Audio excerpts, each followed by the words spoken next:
Okay, now we just discuss a view that's opposed to evidentialism.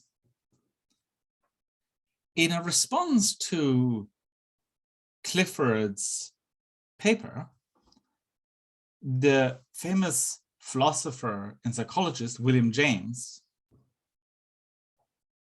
has proposed an alternative and an argument against Clifford's view.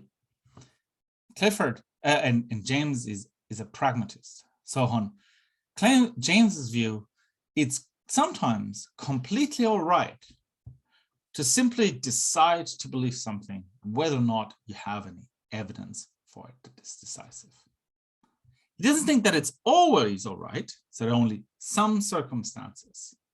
And it's going to be interesting, and I want you to keep that in the back of your mind to think about whether believing things that are of relevance to, say, political decision-making in a society, in a democratic society, are going to fall within James's discussion or not.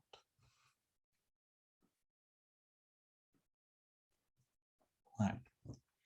So according to James, when we do have a real choice about what to believe, and he defines, as we'll get to, what it takes to have a real choice in something. So when we have a real choice about what to believe, and when the evidence isn't decisive, then we're free to choose to believe what we want. So then we can just choose, go this way or that way.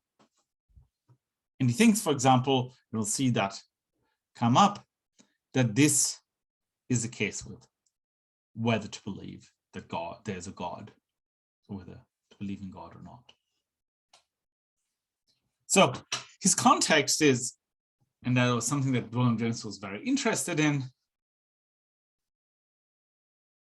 that he wanted to defend the right to adopt a religious belief, even if the mere logical intellect, as he calls it, doesn't force us to do so or not to do so, or indeed maybe doesn't even give us much of a reason to either be a believer or be an atheist. So he thinks it's okay to adopt a religious belief or to not have a religious belief,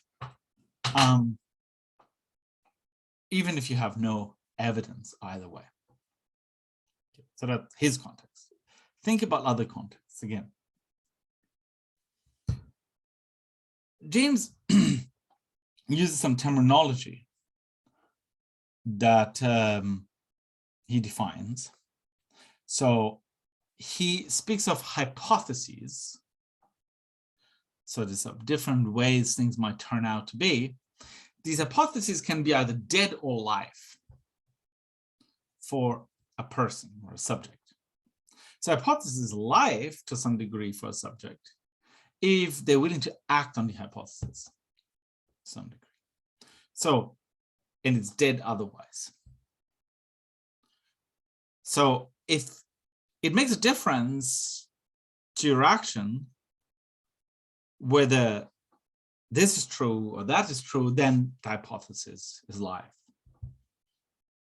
So remember when we talked about Clifford, we mentioned, well, maybe some hypotheses really are not connected to action. So this now, some beliefs are not connected to actions. So hypotheses that are live are going to be connected to actions. You're willing to act on them. Okay. Now, an option for an agent is a decision between different hypotheses. Okay, so you have different options, decide between different hypotheses. So do you think, well, is it either this is true or that is true? So that's an option.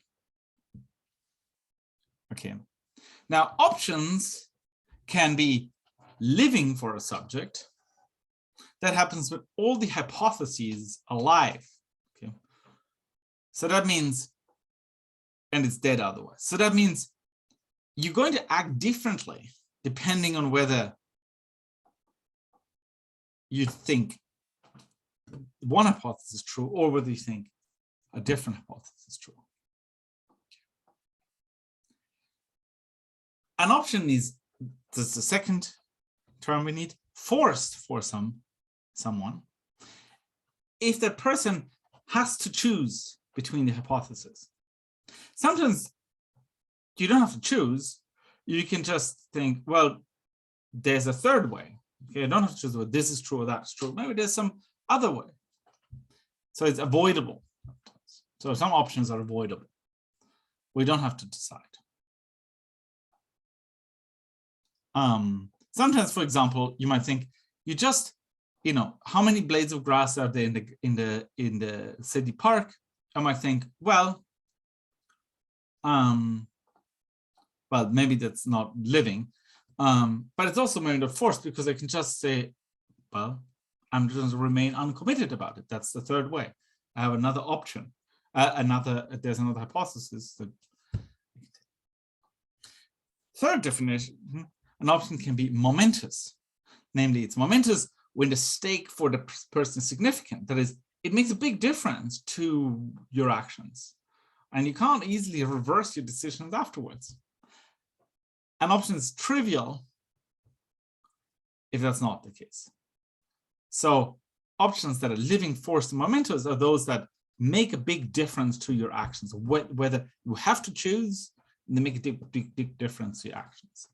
Those are the ones that James calls genuine.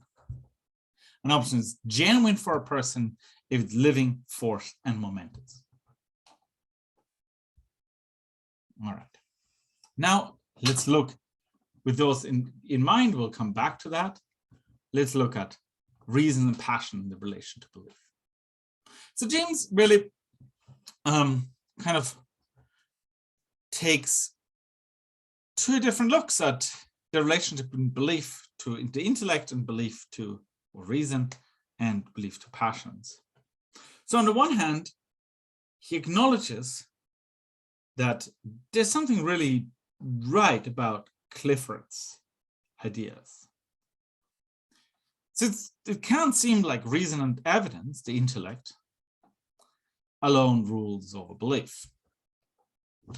And this is to illustrate what we said earlier, that it seems like belief is the kind of thing that's responsive to evidence, and evidence only. Suppose you try to believe that there's a unicorn in your room. Not like a fake unicorn, like the one that you see here, also made of glass, but a real only unicorn. Okay, so try it now. So here's a promise. If you can do it, if you really just like that can come to believe that there's a unicorn in your room, I'll invite you to a 3-course dinner after we're done with our coronavirus pandemic time. And it's easy to make that promise because I think you can't do it. It seems like we can't just decide to believe something. So, I mean, here you might think, well, it's just, you want the dinner, let's assume. And, well, you could just get yourself to believe it. I think we can't just do it. It seems like that illustrates that belief seems to be the kind of thing that somehow needs evidence to change. So it seems like if you could just decide what to believe, and then our beliefs wouldn't function like beliefs. It would be kind of schizophrenic to believe a hypothesis, to choose to believe a hypothesis, just like on a whim, and then act as if it's true. There's something weird about that. So it seems like belief is somehow responsive to evidence. Okay? But then here's the other side. When we look at most hypotheses that are alive for us, concern things that matter to us, make a difference to our actions, significant difference, we don't really believe them because of the evidence we have. Believe them because of our non-intellectual circumstances. Maybe our parents have told us about those things, that God exists, say, when we were young. We imitate them. We talk to our friends, they all believe it too. You're really impressed by the speaker who talked so nicely about it.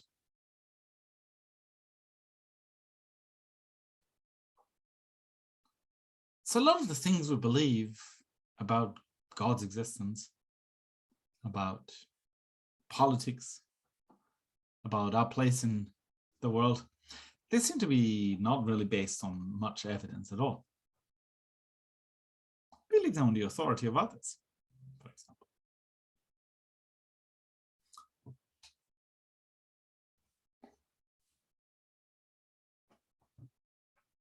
So how can we combine these two ideas?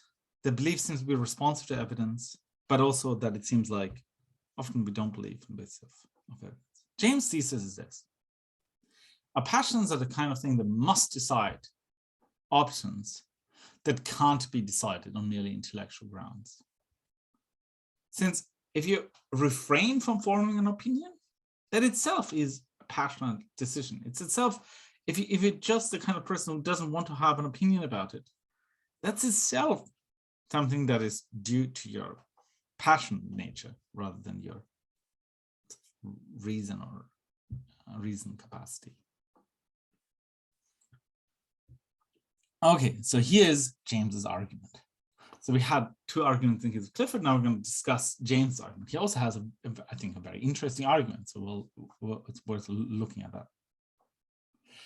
So when we form beliefs, there's really two principles that guide us.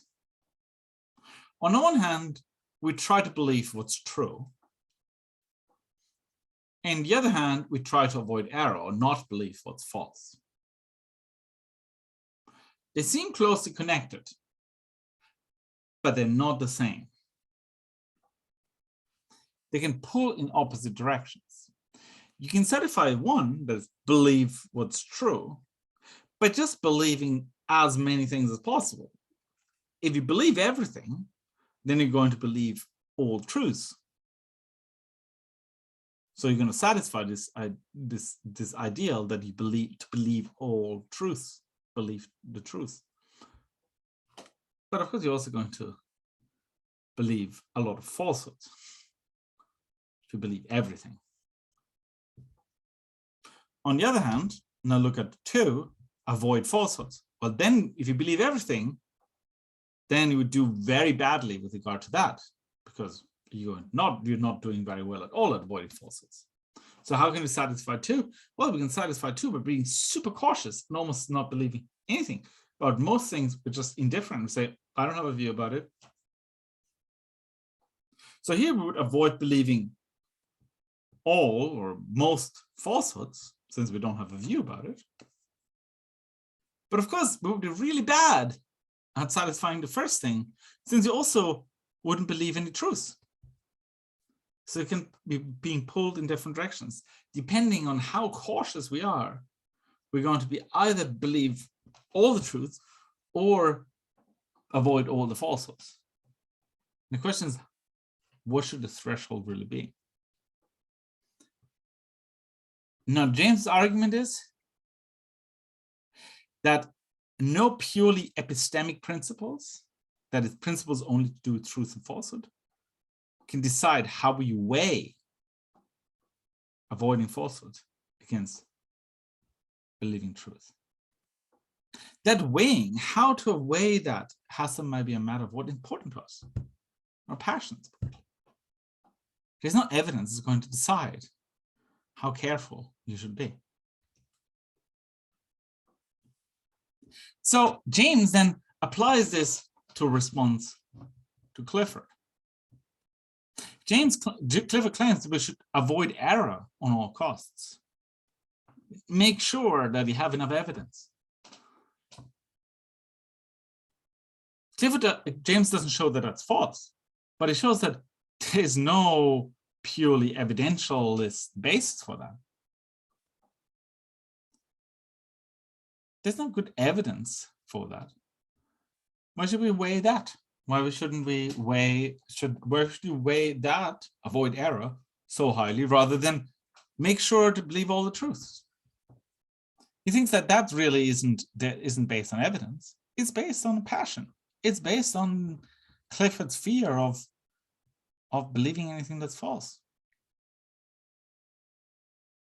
So evidentialism is kind of self-undermining. There's no evidence to believe that evidentialism is true.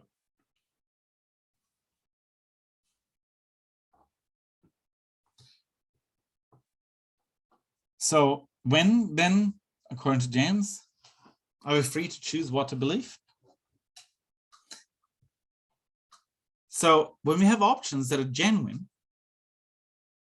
that is, where it makes a difference to our actions, what is true, what we believe, it's significant for us, not. It's momentous rather than trivial. But the evidence is not decisive. In this case, James thinks we have to either believe, not believe, or be indifferent. In this case, he thinks we must choose what to believe. And I have this in Norwegian here. Forgive me. This is moral matters. Moralsgesaker in Norwegian. Personal matters. And God's existence. In those cases, we're free to believe what we want. Because in moral matters, James thinks, we don't have decisive evidence either way. In personal matters, we don't have decisive evidence either way. When it comes to God's existence, we also don't have decisive evidence either way. But it makes a big difference to our actions. Now, what I want you to think about is political decisions. What do you think is the best political system? What do you think about which political party is broadly on the right track? Which types of policies are broadly correct? What do you believe about those things? Are they also falling within this area where the options are genuine and the evidence indecisive? And they're therefore also such that we can choose to believe what we want. With this, we end this first lecture. Thank you. Slut på Norwegian, in Norwegian, that is the end in English. Thank you.